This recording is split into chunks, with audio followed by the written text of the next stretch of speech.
ಕರ್ನಾಟಕಕ್ಕೆ ಬಂದ್ ಕರೆಯನ್ನು ಕೊಟ್ಟಲಾಗಿರುವಂಥದ್ದು. ಆದರೆ ಬೆಳಗಾವಿಯಲ್ಲಿ ಇವತ್ತು ನಿರಸ ಪ್ರಕ್ರಿಯೆ ವ್ಯಕ್ತ ಆಗಿರುವುದು. ಸದ್ಯ ನಾನಿರುವಂಥ ಸ್ಥಳ ಬೆಳಗಾವಿಯ ಕೇಂದ್ರ ಬಸ್ ನಿಲ್ದಾಣದಲ್ಲಿ ಇರುವಂಥದ್ದು. ಎಂದಿನಂತೆ ಜನಜೀವನ ಕೂಡ ಇಲ್ಲಿ ಆರಂಭ ಆಗಿರುವಂಥದ್ದು, ಜೊತೆಗೆ ಬಸ್ ಸಂಚಾರ ಕೂಡ ಆರಂಭ ಆಗಿರುವಂಥದ್ದು. ಎಲ್ಲ ಬಸ್ಗಳು ಅಂದರೆ ಬೆಳಗಾವಿಯಿಂದ ಹೋಗುವಂಥ ಎಲ್ಲ ಬಸ್ಗಳ ಕಾರ್ಯಾಚರಣೆ ಕೂಡ ಆಗ್ತಿರುವಂಥದ್ದು. ಬೆಳಗಾವಿಯಿಂದ 3 ರಾಜ್ಯಗಳ ಸಂಪರ್ಕ ಕೊಂಡಿಯಾಗಿರುವಂಥ ಈ ಒಂದು ಜಿಲ್ಲೆಯಿಂದ ಸಾಕಷ್ಟು ಕಡೆಗಳ ಅಂದರೆ ಗೋವಾ, ಮಹಾರಾಷ್ಟ್ರ ಸೇರಿದಂತೆ ಬೇರೆ ಬೇರೆ ಭಾಗಗಳಿಗೆ ಸಾಕಷ್ಟು ಬಸ್ಗಳ ವ್ಯವಸ್ಥೆ ಕೂಡ ಇರುವಂಥದ್ದು. ಇಲ್ಲಿಂದ ನೂರಾರು ಬಸ್ಗಳ ಓಡಾಟ ಕೂಡ ಇರುವಂಥದ್ದು ಗಮನಿಸ್ಬೋದು. ಈಗಾಗಲೇ ಇಲ್ಲಿ ಯಾವುದೇ ರೀತಿಯಾದಂಥ ಅಹಿತಕರ ಘಟನೆಗಳಾಗಬಾರ್ದು ಅನ್ನೋ ಕಾರಣಕ್ಕಾಗಿ ಅಥವಾ ಮುಂಜಾಗ್ರತಾ ಕ್ರಮವಾಗಿ ಈಗಾಗಲೇ ಬಿಗಿ ಪೊಲೀಸ್ ಬಂದೋಬಸ್ತ್ ನಿಯೋಜನೆಯನ್ನು ಕೂಡ ಮಾಡಲಾಗಿರುವಂಥದ್ದು. ಜೊತೆಗೆ ಘಟನಾ ಸ್ಥಳಕ್ಕೆ ಈಗಾಗಲೇ ಬೆಳಗಾವಿಯ ಕಮಿಷನರ್ ಆಗಿರುವಂಥ ಭೂಷಣ್ ಬೋರ್ಸೆ ಅವರು ಕೂಡ ಭೇಟಿ ನೀಡಿ ಪರಿಶೀಲನೆ ಮಾಡುವಂಥ ಕೆಲಸವನ್ನು ಕೂಡ ಮಾಡ್ತಿರುವಂಥದ್ದು. ಸಾಕಷ್ಟು ಸಿಬ್ಬಂದಿಗಳು ಕೂಡ ಸದ್ಯ ಇಲ್ಲಿ ಇರುವಂಥದ್ದು. ನಮ್ಮ ಜೊತೆಗೆ ಮಾತನಾಡೋದಕ್ಕೆ ಇಲ್ಲಿ ಬೆಳಗಾವಿಯ ಕಮಿಷನರ್ ಆಗಿರುವಂಥ ಭೂಷಣ್ ಬೋರ್ಸೆ ಅವರಿದ್ದಾರೆ. ಅವರನ್ನು ಕೂಡ ನಾನು ಮಾತಾಡಿಸುವಂಥ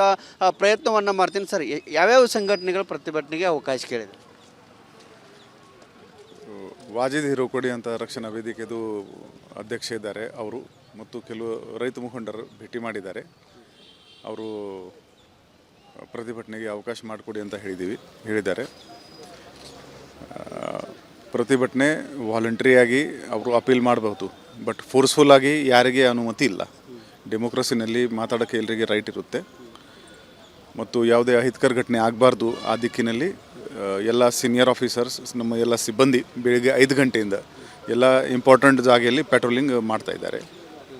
ಸರ್, ಈಗ ಯಾರಾದರೂ ಒತ್ತಾಯಪೂರ್ವಕವಾಗಿ ಬಂದ್ ಮಾಡಿದರೆ ಅವರ ವಿರುದ್ಧ ಏನು ಕ್ರಮ? ಅದು ಕಾನೂನಿ ಕ್ರಮ ಆಗುತ್ತೆ ಅವ್ರ ಮೇಲೆ. ಯಾವ ರೀತಿ ಸಿದ್ಧತೆ ಇದೆ ಸರ್ ಬಂದಿರೋ? ನಮ್ಮ ಎಲ್ಲ ಆಫೀಸರ್ಸ್ ಪೆಟ್ರೋಲಿಂಗ್ ಮೇಲೆ ಇದ್ದಾರೆ.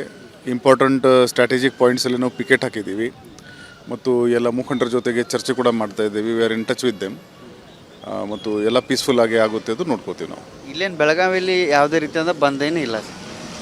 ಇಲ್ಲ.